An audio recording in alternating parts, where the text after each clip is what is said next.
मुझे जब diabetes diagnose हुई थी तो एट दैट टाइम अगर आप रीडिंग्स में जाएं तो मुझे 525 मिलीग्राम पर डेसीलीटर पहली दफ़ा मेरी निकली थी। और मेरा जो HbA1c था जो नॉर्मल 5.7 होता है आम बंदे का, तो मेरा कोई 12 था। बहुत ज़्यादा, बहुत यानी हाँ। इतना ज़्यादा कि मुझे 2-3 महीने के अंदर अंदर इंसुलिन पे शिफ्ट होना पड़ा। वो मुझे मेरे डॉक्टर ने कहा कि आपका तो अब कोई ऑरल मेडिसिन से कोई हो ही नहीं सकता, तो आपको कंट्रोल नहीं हो सकती उससे, तो आप इंसुलिन मुझे इंसुलिन पे लेगा। अच्छा, और आपकी उस वक्त एज क्या थी? सॉरी मैं इसलिए पूछ रही हूँ बिकॉज यू लुक मैं वेरी उस यंग। वक्त 30 जब मुझे पता चला, अच्छा, ये मैं आपको बताऊं कि डायबिटीज़ जब पहली दफ़ा आपके ब्लड में आपको पता चलता है कि ब्लड शुगर लेवल बढ़ा हुआ है, उस वक्त तकरीबन 12-13 साल गुजर चुके होते हैं। इतना ये ओवरनाइट नहीं बीमारी कि आप कल ठीक थे, अच्छा। आज अभी आप ठीक हैं, आपको सुबह फीवर हो जाए तो आप कहें जी मुझे सुबह तो भी, ऐसे नहीं होता। डायबिटीज़ ग्रेजुअल है और ये 12-13 साल लगाती है, आपकी बॉडी से स्ट्रगल करती है, आपका ब्लड लेवल नॉर्मल रहता है इस दौरान, क्योंकि बॉडी स्ट्रगल कर रही होती है। फिर एक वक्त आता है कि बॉडी आपकी हाथ खड़े कर देती है, उस वक्त जाके डायबिटीज़ हम कहते हैं ये डायबिटिक हो गया। उस वक्त तक बॉडी को काफ़ी सारा डैमेज हो चुका होता है। ठीक है। अब इसके अंदर जो मसला था, या मुझे ये हुआ, फिर मुझे इंसुलिन शुरू कराई गई। पहले कोई 5-6 यूनिट थी, मैं 50 यूनिट तक गया। 50 यूनिट इंसुलिन, यानी 30 मैं सुबह लगाता था, 20 शाम को लगाता था। जी, यहाँ तो मैंने मरीज़ ऐसे भी देखे हैं जो 100 यूनिट लगा रहे हैं। ठीक है। और डायबिटीज़ फिर भी कंट्रोल नहीं है, कंट्रोल नहीं एक जो आप बात कर रहे हैं कंट्रोल होती है, कंट्रोल भी कोई नहीं होती। अच्छा, दूसरा मसला ये होता है कि जब डायबिटीज़ आपके हमारे जिस्म के अंदर 2 तरह की खून की नालियाँ होती हैं, एक को हम माइक्रोवेस्कुलर कहते हैं और दूसरों को मैक्रो कहते हैं। माइक्रो जो हैं वो बारीक नालियाँ जो आपकी आंखों में, आपके गुर्दों में, और आपकी जो हमारे न्यूरॉन्स हैं, न्यूरोलॉजी है, उनके साथ जुड़ी हुई हैं। अच्छा, जब ग्लूकोज वाला खून, बढ़े हुए लेवल का खून उसके अंदर जाएगा तो इनको ऑर्गन को डैमेज करता है। ठीक है। हमारे मुल्क में इस वक्त कोई 25,000 लोग हैं जो जिनका डायलिसिस हो रहा है, जिनके गुर्दे वॉश हो रहे हैं, और उनमें 70% वो हैं जो डायबिटीज़ से गए। इसी तरह से पाँव कटने के मामलात हैं, लिम्ब एम्पुटेशन है, उसके अंदर भी आलमोस्ट 90% लोग जो है ना वो डायबिटिक होते हैं, बाकी एक्सीडेंटल वगैरह हैं। इस तरह हार्ट का जो मसला है वो भी डायबिटीज़ के साथ जुड़ा हुआ है। तो अगर किसी बंदे को डायबिटीज़ हो गया तो उसको हार्ट अटैक लाजमी होगा, उसे फालज लाजमी होगा, उसके गुर्दे लाजमी ख़राब होंगे, चाहे वो सारी दुनिया की दवाई खा ले।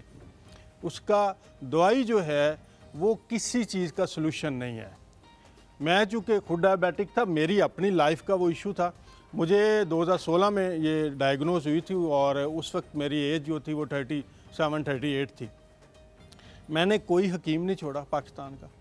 गुरु साहब, आई एम सॉरी, मैं आपको यहाँ पे इंटरप्ट करूँगा। आपने कहा उसको ज़रूर होगा, चांसेस है होगा, मैं ज़रूर पे थोड़ा समय मैं आपको डेफिनेट कह रहा हूँ कि उसका एंड जो है डायबिटिक का एंड हार्ट अटैक से ही होता है। हार्ट अटैक से नहीं होगा तो फालिज से होगा। मैंने बहुत सारे लोगों को देखा है जिनको आप कहते हैं कुछ भी नहीं था, डायबिटीज़ थी लेकिन ठीक था, मामला चल रहा था, कंट्रोल भी था, इंसुलिन भी लेते थे।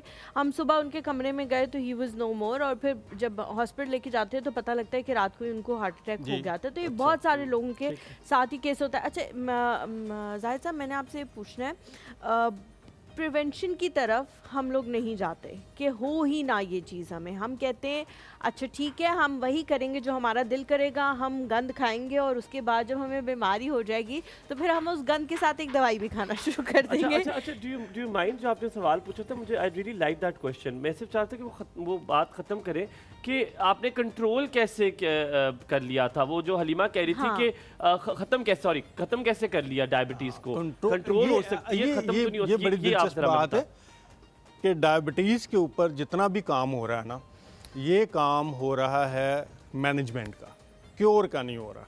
ठीक है, यही मैं कह रहा हूँ। अच्छा, आप क्या करते हैं, आप अपना जब भी चेक करेंगे, आप ब्लड लेवल चेक करें, ब्लड में शुगर लेवल हम चेक करते हैं। आपने इंसुलिन लगाई या आपने कोई गोली खाई, उसके बाद आपने लेवल चेक किया, आपके शुगर डाउन हो गई, आप बड़े हैप्पी हो गए। सवाल ये होता है कि वो वाला जो ग्लूकोज बढ़ा हुआ था, आपके खून के अंदर जब आपने मेडिसिन खा ली या आपने इंसुलिन लगाई तो वो गई किधर? आप तो बार बार यहाँ चेक कर रहे हैं। वो प्रिक तो आप यहाँ से कह रहे हैं अपने आप को, हाँ वो जो है वो वहाँ से ब्लड से तो निकल गई, वो आपके ऑर्गन में घुस गई, आपके हार्ट में चली गई, आपके ब्रेन में चलेगी। अच्छा अब आप देखें एक चीज़ पूरी यहाँ पे फैली हुई है, आपने यहाँ से इकट्ठी करके इस टेबल के नीचे कर दी, और अगर वो फैली हुई चीज़ यहाँ पर स्मेल कर रही है तो यहाँ तो इकट्ठी करेंगे तो यहाँ तो बहुत ज़्यादा स्मेल हो जाएगी ना। तो वो जब इकट्ठी होके शुगर जो है या ग्लूकोज है वो आपके ब्रेन में जाता है तो ब्रेन के फंक्शन डिस्टर्ब करता है। आप जितने डायबिटिक हैं इनकी मेमोरी शॉर्ट टर्म मेमोरी, बिना आई का इशू भी हो जाता है उनको, वो आइस का जाहिर है, रेटिनोपैथी आएगी। तो आपने खत्म कैसे की डायबिटीज, अपनी खत्म कैसे? अच्छा मैं वही बता रहा हूँ कि जो तो हमारा ट्रेडिशनल तरीका था, इंसुलिन थी, इंसुलिन अब आखिरी स्टेज होती है, तो उसके बावजूद जब मेरी नॉर्मल फास्टिंग शुगर नॉर्मल नहीं रह रही थी और मैं जब डॉक्टर के पास जाता था वो 4-5 यूनिट और बढ़ा देता था, ठीक है, एक आध गोली और लिख देता था क्योंकि कॉम्प्लिकेशंस हो रही थी। वो ब्लड आपका जिस ऑर्गन में जाता है, जोड़ों के दर्द शुरू हो गए थे, ऐनक लग गई थी, ब्रेन के फॉगी होना शुरू हो गया था,